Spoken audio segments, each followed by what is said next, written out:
بسم الله والصلاة والسلام على رسول الله. معاكم الدكتورة لمياء فؤاد، مديرية الطب البيطري في قسم الوقاية. طبعا عندنا هنا في مصر مفيش بيت يقرر ان هو يجيب قطة في البيت يربيها الا وتلاقي الناس قامت عليه ياما، قرايبه واصحابه والناس في الشغل ابتدي كله يتكلم ويلومه. ازاي انت عندك بنت في البيت وعايز تجيب قطة؟ انت مش عارف ان القطة دي فيها مرض بينتقل للبنت وبعد كده لما تكبر وتحمل تسقط؟ تروح انت بسرعة داخل على النت وابتدي تعرف ان في مرض فعلا اسمه التوكسوبلازما موجود في القطط وبيروح يصيب البنات، ويبتدي البنات دي لما يحصل الحمل تجهض وتعرض عن الموضوع ده خالص وما تجيبش القطة. يا ترى ايه موضوع مرض التوكسوبلازما ديت؟ وليه؟ ايه علاقته بالقطط؟ ليه اتسمى داء القطط بالذات؟ وايه علاقته بالحمل في الستات؟ النهارده باذن الله هنجاوب عن 5 استفسارات مهمه جدا ناس كتير بتسال فيها في مرض التوكسوبلازما. اول حاجه، هل المرض ديت ليه تحصين؟ طيب، هل المرض ديت ليه علاج؟ طيب، ازاي اعرف اشخص المرض ده؟ طيب، المرض ده من الامراض المشتركه اللي بينتقل ما بين الحيوان وما بين الانسان. طب ازاي يجيلي المرض ديت ومن انه حيوان بالظبط وايه الطريقه عشان اتجنبها؟ واخر حاجه هنتكلم عنها وهي الاعراض بتاعه المرض ديت على الانسان. وهنقول لكم النهارده ان شاء الله مفاجاه انا نفسي اتخضيت لما عرفتها. اول حاجه في الاسئله بتاعتنا وهو المرض ديت ليه تحصين؟ اقول لك لا، المرض ده طفيل، يعني لا هو فيروس ولا هو بكتيريا، يعني ملوش تحصين خاص بيه. تمام كده؟ ادي اول حاجه. تاني حاجه، هل المرض ديت ليه علاج؟ ليه علاج، وبياخد كورس مضاد حيوي مكثف لمده من اسبوعين ل3 اسابيع وبتخف الحالات، مفيهوش مشكله. طب الحمد لله. طيب، بالنسبه بقى للتشخيص وهو ده اللي فيه المفاجاه بتاعتنا بتاعت النهارده. التشخيص بتاع المرض ديت هل من خلال الاعراض؟ لا، مش من خلال الاعراض. ما اقدرش اقول الاعراض اهيت يبقى ده مرض التوكسوبلازما. طيب، امال ايه التشخيص بتاعه؟ خدوا بالكم في نقطه هوضحها لكم مهمه جدا، ان تشخيص المرض ده بيتم عن طريق الدم. طيب، اي ميكروب يا جماعه بيخش جسمنا، خدوا بالكم من النقطه دي هوضحها لكم وبعد كده هقول لكم المفاجاه بتاعتنا. اي ميكروب بيخش الجسم بيبتدي الجسم يكون له ايه؟ يكون له اجسام مناعيه علشان يمنع الميكروب ده ان هو ينتشر ويقضي على الميكروب. طيب، ايه اللي بيحصل؟ اللي بيحصل انتوا عارفين زي المسمار والمفك، مش في مفك بيبقى كبير للمسامير الكبيره ومفك صغير للمسامير الصغيره، وفي مفك صليبه وفي مفك عادي بخيط. كل مفك حسب المسمار وحسب التجاويف الموجوده في المسمار ديت يخش عشان يقدر يلف المسمار ده ويخلعه. هو ده اللي بيحصل بالظبط في الاجسام المناعيه اللي بتتكون ضد الميكروب. يعني لما يخش الميكروب يبتدي الجسم يبتدي يشوف شكله عامل ازاي عشان يكون له حاجة تخش في التجاويف بتاعته ويقدر يقضي عليه ويموته.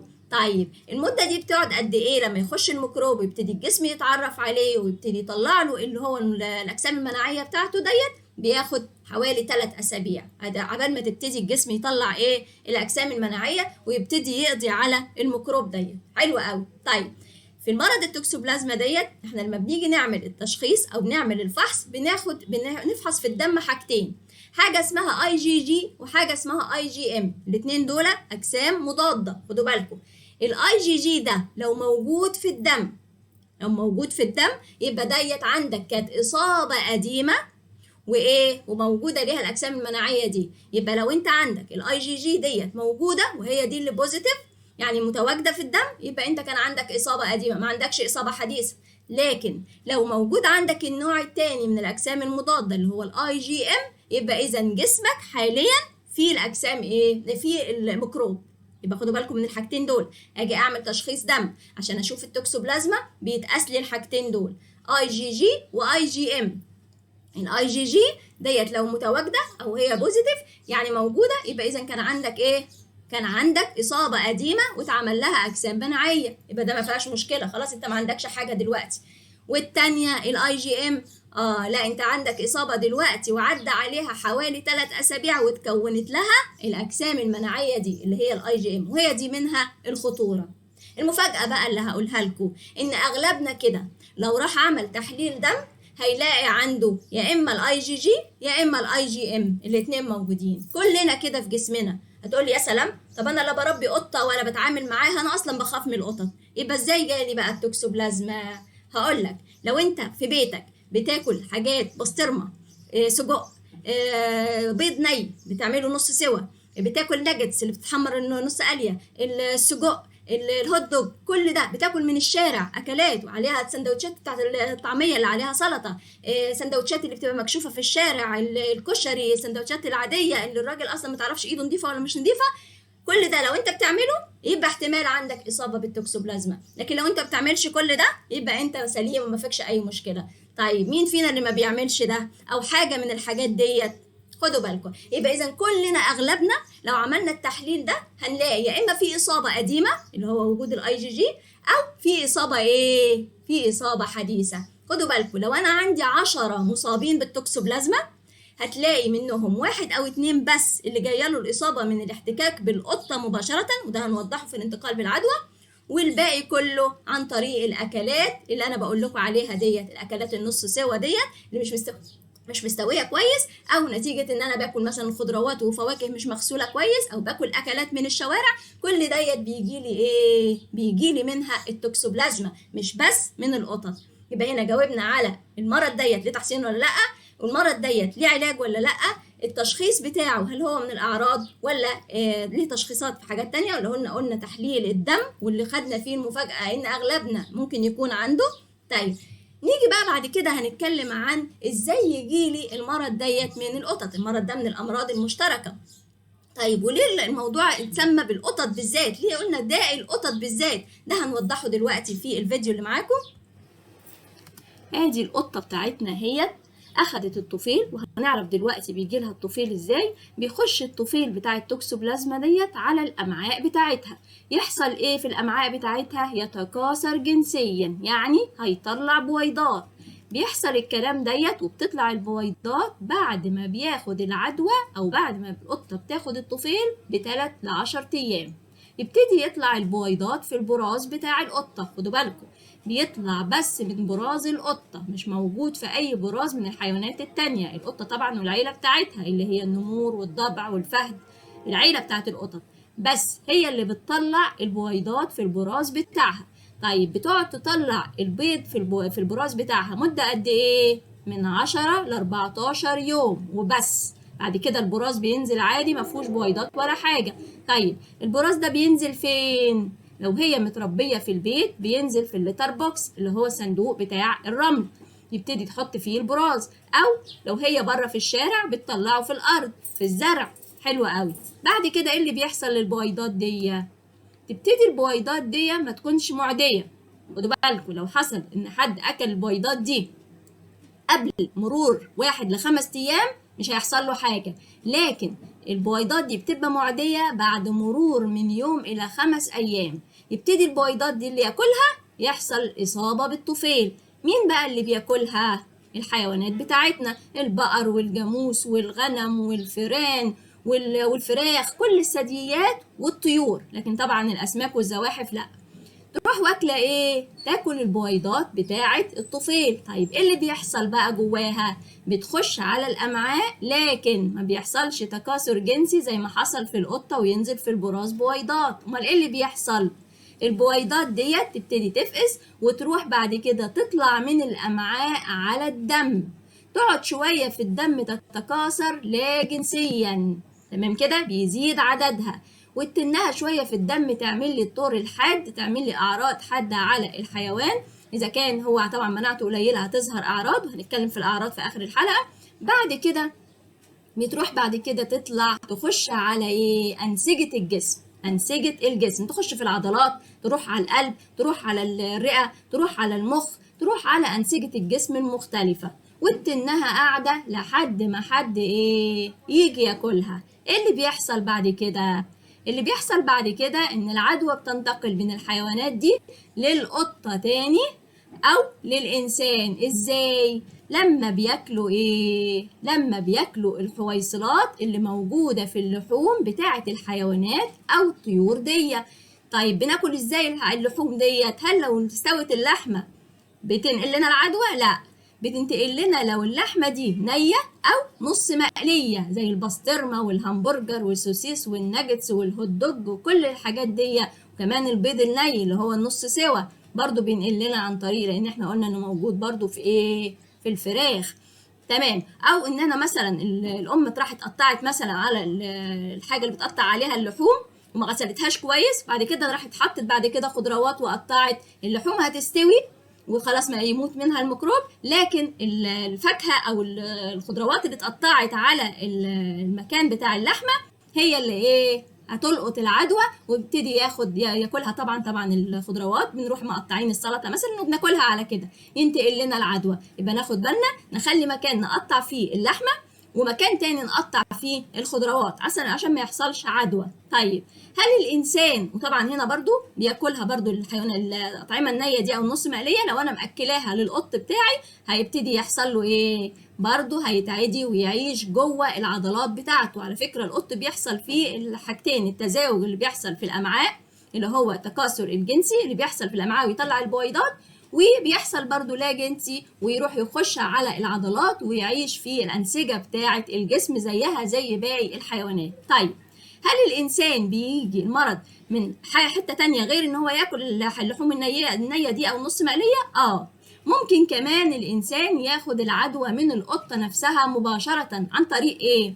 عن طريق إن هو الأم مثلا أو الست تنظف الليتر بوكس بتاع القط وما تغسلش إيديها كويس، فإيه اللي هيحصل؟ البراز بيبقى فيه البويضات، يبتدي يحصل انها تتاكل، يحصل العدوى. او ان الام مثلا تكون قاعده تلعب مع القط والبراز بيبقى موجود على الشعر بتاع القط، بيبقى عليه ايه؟ بعض البويضات من البراز، لان القطه بتقعد تلحس في نفسها، والام ما تغسلش ايديها او البنت ما تغسلش ايديها بعد ما تلعب مع القطه، يروح يحصل برضو ايه؟ العدوى. يبقى اذا من القط، من التعامل مع القط مباشره ممكن ينتقل البويضات دي زي ما انتقل وكلوه الحيوانات، ممكن برضو الانسان ياكله. طيب بيجي منين تاني؟ الخضروات والفاكهه اللي نمت في الزرع ديت اللي حصل فيه البويضات اللي فيها الطفيل، وانا ما غسلتش الخضروات كويس وما غسلتش الفاكهه كويس واروح ايه؟ واكلاها على كده، اروح برضو واكله البويضات. او شربت اللبن او الميه ملوثين، ما اتغلاش اللبن كويس او الميه مش نظيفه ما اعرفش ايه اللي فيها واجي اشربها على كده،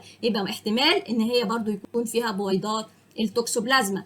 او الطعام الملوث، الناس اللي هم بيبيعوا في الشارع وبيكونوا عاملين اكل كشري وسندوتشات وانت ما تعرفش الراجل ده غسل ايده ولا لا، السلطه اللي محطوطه في الاكل ديت مغسوله كويس ولا لا، ما تعرفش حاجه، فبالتالي بتاكل الاكل الملوث ده اللي احتمال ان هو يكون ملوث بايه؟ بالبويضات. يبقى لو خدنا بالنا كده في دوره الحياه بتاعه التوكسوبلازما وازاي بينتقل لنا المرض، نلاقي عن طريق القطه حاجة واحدة بس، مجرد ان انا بتعامل مباشرة مع القطة، لكن عدوا كده كم حاجة ممكن ينتقل لي منها التوكسوبلازما غير القطة، هتلاقوها اكتر. لذلك لو عندي اصابة بالتوكسوبلازما من 10 اشخاص هلاقي 1 أو 2 بس اللي انتقل لهم عن طريق القطة والتعامل المباشر مع القطة، اما الباقي بالطرق اللي انتوا شايفينها ديت، سواء اللحوم النية سواء البيض الني او اللبن او الخضروات والفواكه اللي مش مغسولة، كل الحاجات اللي انا عرضتها لكم دلوقتي.